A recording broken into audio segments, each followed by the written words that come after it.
was really painful. I have to say this to you, Chris. I couldn't go on the full 3 hours. I gave up after 2.5. What was really remarkable is the degree to which they avoided the major issues facing the American people and believe that every single problem facing humanity is all attributed to Barack Obama. He has caused all of the problems.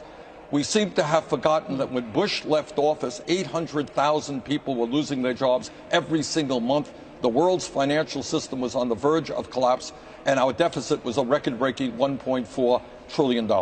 On climate change, they said, yeah, okay, it's there, but it's not for the federal government. Let the states deal with it more. Federal government doesn't have an answer. In terms of poverty and income, they blame you. They say you've taxed people into a position that they're in, and you've locked up business. And most notably on immigration, they say that's on you, too, because your party president, I know you're an independent, but caucusing with the Democrats, and they say that Barack Obama promised it. It's part of why he got elected, and he's done nothing. You didn't get it done. These are all your problems. Oh, well, let's just deal with that.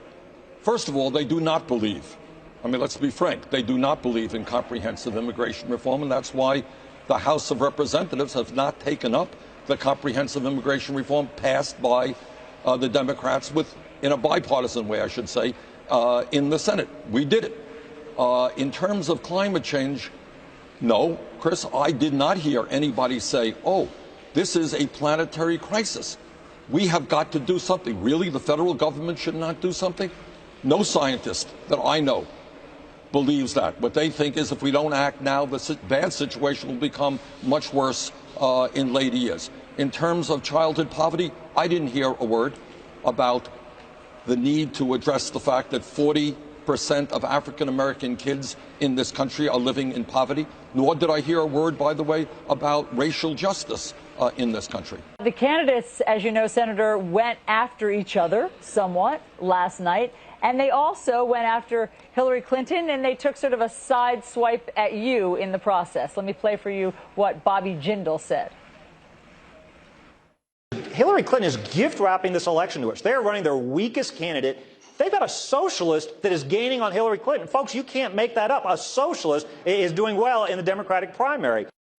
I know for Governor Jindal, it is easy to try to frighten people. We throw out a word, socialism. Oh, my goodness, we're all supposed to be shaking in our boots. But I think if you look at some of the real success stories in many of these countries, there's a lot that we can learn. Countries like Finland and Denmark and Sweden are much more homogenous than we are. They are much smaller than we are. But there are lessons that we can learn. Why are we the only major nation on Earth that doesn't guarantee health care to all people? Forget Scandinavia. I live 100 miles away from Canada. All of their people have health care, and they do it much more cost effectively than we do. Why are we the only major country on Earth that doesn't guarantee paid family and medical leave, so when a working class woman has a baby, she's not forced to be separated from her baby and go back to work a week or 2 weeks later? Let me just say a word about the Republican debate last night, which I saw. It seems to me that when you look at something like a debate on Fox, what is important is not just the answers that the candidates gave. Probably more importantly are the questions and the issues that Fox chooses not to even discuss.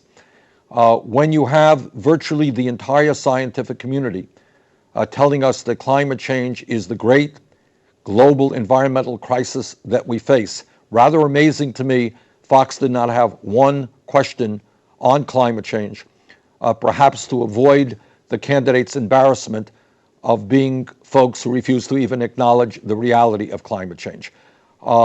When you are looking at an attack, fundamental attack on democracy as a result of Citizens United Supreme Court decision, not one question about campaign finance and the propriety of most of the candidates up there having super PACs and raising substantial sums of money from the wealthy and large corporations. Not a question about what it means to American democracy where super PACs, money coming from the very wealthy, have more money than even the candidates' own campaign funding capabilities. Not a question on that. Not a question on the great moral issue facing our economy, and that is the grotesque level of income and wealth inequality. How do the candidates feel? about the fact that the top 0.1% now own almost as much wealth as the bottom 90%, and over half of all new income is going to the top 1%. Any thoughts about that? Our infrastructure is crumbling, and we need to create millions of jobs because real unemployment is about 10.4%.